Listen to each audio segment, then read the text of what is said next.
In this video, we will be covering the musculoskeletal system. The musculoskeletal system is composed of the bones, joints, muscles, tendons, ligaments and bursae of the body. The musculoskeletal system gives shape and support to the body and enables the body to move. The skeletal system provides the body's framework as well as its foundation. The skeleton provides support and movement, and it is achieved by the combined action of muscles, tendons and ligaments attached to the bones. First of all, the interaction between bones and muscles drives a multitude of movements. Also, many muscles, arteries, veins, nerves derive their names from nearby bones. For example, radial artery. Finally, bones provide ready landmarks as clinicians navigate their way around the human body. For all of these reasons, learning the names of the body's major bones is a key part of understanding human anatomy and physiology. The major functions of this system are to support and protect the body and foster movement of the extremities.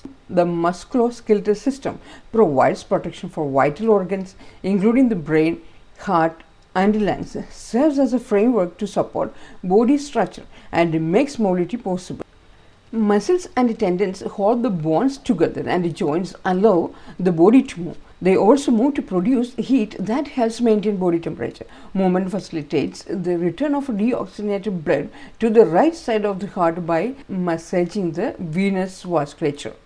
The musculoskeletal system serves as a reservoir for immature blood cells and essential minerals, including calcium, phosphorus, magnesium, and fluoride. Calcium and other minerals are stored in bone tissue. More than 98% of total body calcium is present in bone. Many components of blood are made in bone marrow. Bone is a strong and durable type of connective tissue. It consists of water, 25% of water, organic constituents including osteoid, the carbon containing part of the matrix, and bone cells, that is 25%. Inorganic constituents, mainly calcium phosphate, that is 50%. Although the bones are hard and rigid but are living structures built and maintained by living cells. If damaged, they can bleed and are painful, and if broken, they can mend. Continuous activity takes place inside the bones as they carry out their functions. Now we will see the functions of the skeleton or bones. It supports the body, provides the framework of the body using bones of various shapes. It gives shape to the body. It provides attachment for muscles and tendons. It permits movement of the body as a whole and of parts of the body by forming joints that are moved by muscles. It protects the internal organs. It forms the boundaries of the cranial, thoracic and pelvic cavities, protecting the organs they contain. The skull protects the brain, the spine protects the spinal cord, the rib cage protects the heart and lungs, and the pelvic protects intestine, urinary bladder and female reproductive system. It produces blood cells. All the red blood cells, white blood cells and platelets in the blood are made in the red bone marrow, and it contains red bone marrow in which blood cells develop, that is called hematopoiesis. And also it stores calcium and other minerals so that there is always a supply readily available for release when needed by the cells. It provides a reservoir of minerals, especially calcium phosphate. Now we will see the structure of bones. The bones are considered organs because they contain various types of tissue.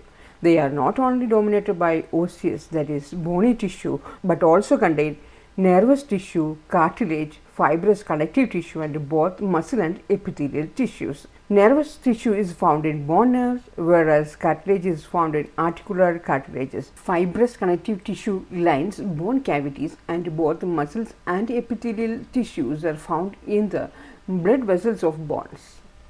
The external layer of bone is called compact bone, which contains spongy bone that is made up of small, flat or needle-like pieces called trabeculae. It appears smooth and solid when we see. Open spaces between trabeculae are filled with red and yellow bone marrow. Spongy bone is made up of open struts and plates covered by a thin cortex of compact bone. This covering is also referred to as cortical bone. In bones, struts can refer to either the trabeculae that form the internal or honeycomb-like structure of cancellous bone, or to grafted bone pieces used surgically to reinforce weak or fractured areas. Bones are described as short, irregular, or flat, are all made up of thin plates of spongy bone covered by a combat bone. The plates are covered by connective tissue membranes, that is, the periosteum outside and the endosteum inside. These bones have no shaft or epiphysis because they are not cylindrical. Inside, they have bone marrow between their trabeculae, although there is not a well-formed marrow cavity. Hyaline cartilage covers the surfaces of these bones where they form movable joints with the nearby bones. The spongy bone in flat bone is called the diploid. Nearly all long bones have the structure of a shaft, bone ends and membranes. The shaft is known as diaphysis. It is tubular structure forming the long bone axis made up of thick collar of a combat bone surrounding a central medullary cavity. This cavity is called the yellow marrow cavity in adults because it contains fat that is called yellow marrow. The bone ends are called epiphyses, which are usually broader than the diaphysis. Inside they have spongy bone, whereas their outer shell is made up of combat bone. The joint surface of each epiphysis is covered by a thin layer of hyaline cartilage. This layer cushions opposing bone ends as they move and absorb stress. Between the diaphysis and each epiphysis of long bone is an epiphyseal line, which is a leftover remnant of the epiphyseal plate. There is also a disc of hyaline cartilage that develops during childhood, lengthening the bone. At the point where the diaphysis and epiphysis meet together is a flared portion that is sometimes referred to as the metaphysis.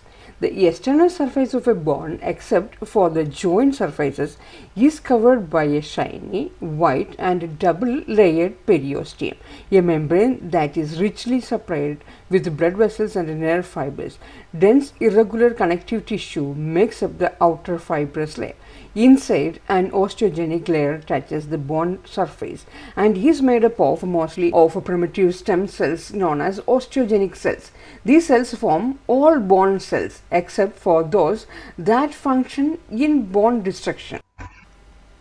The bone vessels and nerve fibers of the periosteum pass through the bone shaft, entering the marrow cavity through openings known as nutrient foramina. Groups of collagen fibers called perforating fibers or Sharpie's fibers extend from the fibrous layer into the bone matrix and bind the periosteum to the underlying bone.